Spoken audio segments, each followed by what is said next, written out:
नमस्कार विद्यार्थी मित्रों, कक्षा 8 हिंदी विषय में हम कर्मयोगी लाल बहादुर शास्त्री जी के जीवन के बारे में देख रहे थे। हमने देखा था कि लाल बहादुर शास्त्री जी का संपूर्ण जीवन श्रम, सेवा और सादगी और समर्पण का अनुपम उदाहरण है। शास्त्री जी जो कुछ कहते थे वही करते थे। शास्त्री जी की एक सबसे बड़ी विशेषता यह थी कि वे एक सामान्य परिवार में पैदा हुए थे। सामान्य परिवार में ही उनकी परवरिश हुई और जब देश के प्रधानमंत्री जैसे महत्वपूर्ण पद पर पहुंचे तब भी वह सामान्य ही बने रहे। यहाँ तक हमने देखा था। और फिर गांधी जी के जीवन के आदर्शों के अनुरूप उन्होंने अपनी पढ़ाई छोड़ दी थी। 1921 में उन्होंने अपनी पढ़ाई छोड़ दी थी। यहाँ तक हमने देखा था। आगे हम देखते हैं कि शास्त्री जी पर भारतीय चिंतकों डॉक्टर भगवान दास तथा बापू का कुछ ऐसा प्रभाव रहा कि वह जीवन भर उन्हीं आदर्शों पर चलते रहे तथा औरों को उनके लिए प्रेरित करते रहे। शास्त्री जी के संबंध में मुझे बाइबल की वह उक्ति बिल्कुल सही जान पड़ती है कि विनम्र ही पृथ्वी के वारिस होते होंगे। विनम्रता ए શું છે? પૃથ્વીના મોટા વારિસ છે એમ કહેવા માંગે છે। પછી આગળ આવે છે, शास्त्री जी ने हमारे देश के स्वतंत्रता संग्राम में तब प्रवेश किया था जब वे एक स्कूल में विद्यार्थी थे और उन समय उनकी उम्र 17 वर्ष की थी। वो 17 साल के थे तभी उन्होंने देश के लिए स्वतंत्रता संग्राम में जुट गए थे। गांधी जी के आह्वान पर वे स्कूल छोड़कर बाहर आ गए थे। उनके बाद काशी विद्यापीठ में उन्होंने अपनी शिक्षा पूरी की। फिर काशी विद्यापीठ में उन्होंने अपनी शिक्षा पूर्ण की। उनका मन हमेशा देश की आज़ादी और सामाजिक कार्यों की ओर लगा रहा। परिणाम यह हुआ कि सन 1926 में वे लोक सेवा मंडल में शामिल हो गए, जिनके वे जीवन भर सदस्य रहे।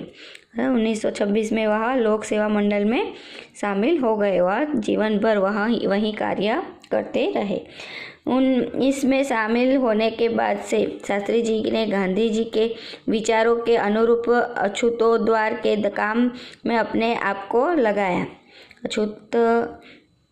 अछूतोद्वार पर एमने काम करवानुं चालू कर दीधुं। यहाँ से शास्त्री जी के जीवन का एक नया अध्याय प्रारंभ हो गया। सन 1930 में जब नमक कानून तोड़ आंदोलन शुरू हुआ तो शास्त्री जी ने उसमें भाग लिया। दांडी यात्रा शुरू थई। नमकना कानून भंग जे वखते थयुं 1930 में ते वखते एमां पण ए शामिल हता, जिनके परिणाम स्वरूप उन्हें जेल जाना पड़ा, जेमां एमने जेल पण थई गई हती। यहाँ से शास्त्री जी के जेल यात्रा की और जो शुरुआत हुई तो वह सन 1942 के भारत छोड़ो आंदोलन तक निरंतर चलती रही। 30 से 42 तक उन्होंने जेल की यात्रा की। इन 12 वर्ष के दौरान वे 7 बार जेल गए। इसी से याद रखना कितने बार, 12 वर्ष के दौरान वो कितनी बार जेल गए, तो 7 बार जेल गए। ऐसा छोटे छोटे प्रश्न आ सकते हैं। इसी से यह अंदाज़ा लगाया जा सकता है कि उनके अंदर देश की आज़ादी के लिए कितनी बड़ी ललक थी। दूसरी जेल यात्रा उन्हें 1932 में किसान आंदोलन में भाग लेने के लिए करनी पड़ी। सन 1942 की उनकी जेल यात्रा 3 वर्ष की थी, जो सबसे लंबी जेल यात्रा थी। भारत छोड़ो आंदोलन में 3 वर्ष सुधी जेल में रह्या हता। बराबर, आटला ऊंचा पद पर होवा छतां पण एमने पण घणा बधा कष्टो सहन कर्या छे अने मुसीबतनो सामनो करीने आगळ वध्या छे। तो आपણા जीवનમાં પણ क्यारे बी मुसीबत आवे तेनाथी डरवानुं नहीं, पण एनो सामनो करीने आगळ વધતું जवानुं। आज आ बधुं आपणे देशना जे स्वतंत्र संग्राम है एमना जीवनमांथी आपणे ए ज प्रेरणा मळे छे कि आपणे हमेशा हिम्मतथी आगळ वधतुं रहेवानुं छे। बराबर। इस दौरान आगे જોઈએ। इस दौरान शास्त्री जी जहाँ एक और गांधी जी द्वार बनाए द्वारा बनाए गए रचनात्मक कार्यों में लगे हुए थे, वहीं दूसरी ओर पदाधिकारी के स्वरूप में ऐसी जनसेवा के कार्य में भी लगे रहे। एक साथ બધું જ કામ કરતા। એક બાજુ ગાંધીજીએ રચનાત્મક કાર્યોમાં પણ ભાગ લીધો અને જે પોતાના પદ ઉપર હતા એ પદને સન્માન થાય એવું જનસેવાના કાર્યોમાં પણ એ આગળ વધતા રહ્યા। सन 1935 में वे संयुक्त प्रांतीय कांग्रेस